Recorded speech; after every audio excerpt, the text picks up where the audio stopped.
You are standing in a cellar that has kept meat edible for 4 years without a single hour of electricity. No fridge, no freezer, no power line within a mile of this farm. And the family who owns it is eating better than most people with a $3,000 stainless steel refrigerator humming in their kitchen right now. After my last video, one question kept showing up in the comments over and over. Okay, but what happens when the power goes out for good? I heard you. And the answer took me to an Amish farm in Lancaster County, down a set of stone steps that hadn't been touched by a contractor in over a century, and into a room that shouldn't work, according to everything modern food science tells us. But it does work. It's worked for thousands of years, and by the end of this video, you'll know exactly how. With zero electricity, zero chemicals, and almost zero cost. Stay with me. Even if you've never grown a vegetable in your life, even if you live in an apartment, because at least 3 of these methods work in a closet. The farmer's name was Samuel. Older man, forearms like rope. Didn't waste a word. He walked me past the barn to a low wooden door built into the side of a hill. Inside, total darkness, cool air, and the smell of onions, apples, something smoked I couldn't place. He struck a match, lit a lantern, and there it was. Shelves of cured meat hanging from hooks, crocks of vegetables submerged in cloudy brine, baskets of apples wrapped in straw, jars of preserved eggs stacked to the ceiling. I asked him how long the meat had been hanging there. He looked at the ham like it was a silly question and said, "Since November." It was July. Here's the number that should bother you.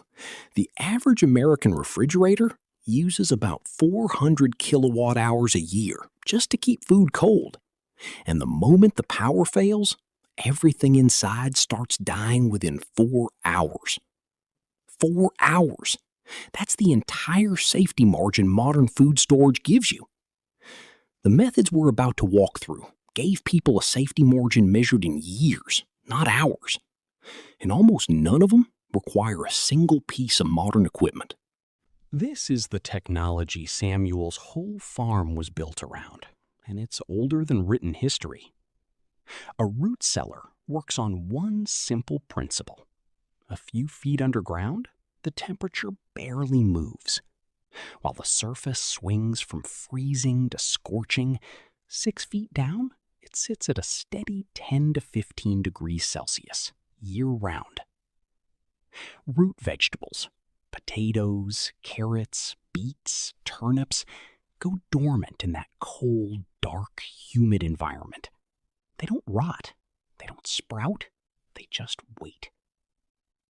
Apples, wrapped individually in newspaper or straw, stored the same way, kept fresh for 6 to 8 months.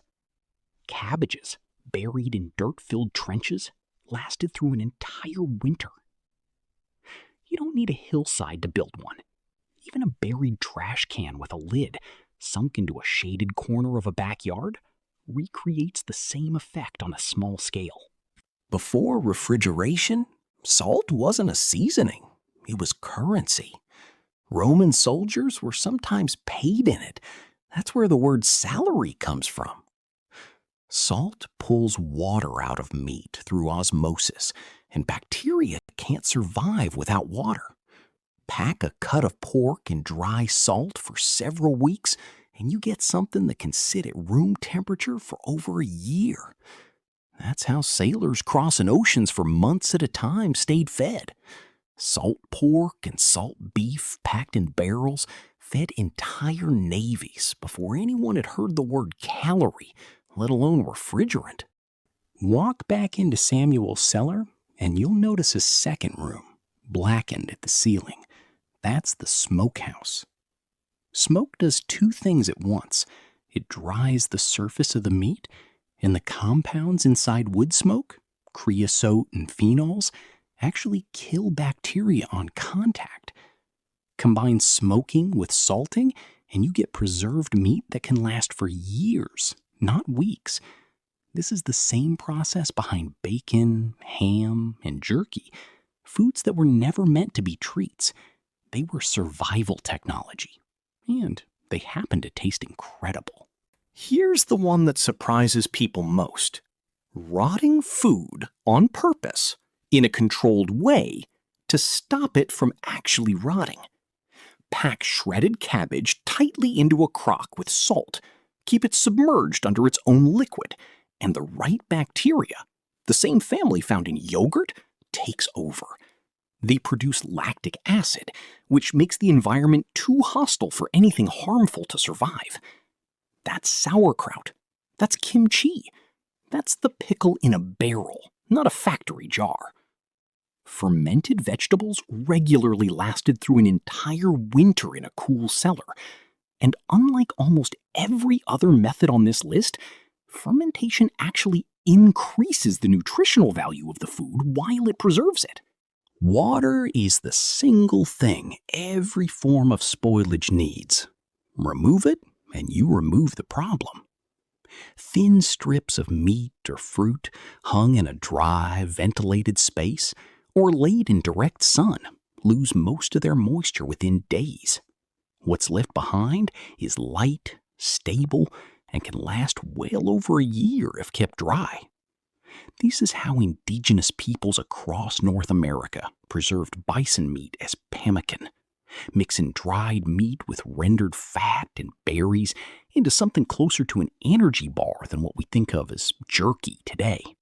Dense, portable, and able to survive a hunting expedition lasting months.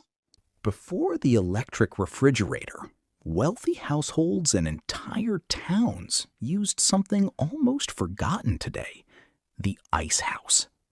In winter, blocks of ice were cut from frozen lakes, hauled by sled, and packed into an insulated underground chamber with layers of sawdust or straw between each block. Sawdust is an extraordinary insulator.